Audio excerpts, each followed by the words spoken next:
దేవుడు పామును శపించాడు, అవునా?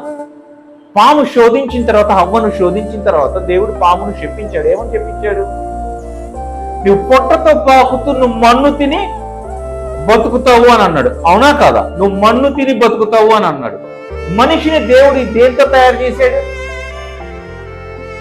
మనిషిని దేవుడు, మానవుని, ఆదామును దేవుడు దేంతో తయారు చేశాడు? మట్టితో తయారు చేశాడు. అంటే సాతానుడికి, పాము అంటే సాతానుడు, అవునా కదా? సాతానుడికి ఆహారం ఎవరు? మనమేనండి. మీకు అర్థమవుతుందా నేను చెప్పేది? మనమే సాతానుడికి ఆహారం. వాడు బాగా బలగాలంటే వాడు ఎవరు తినాలా? మనల్ని తింటాడు.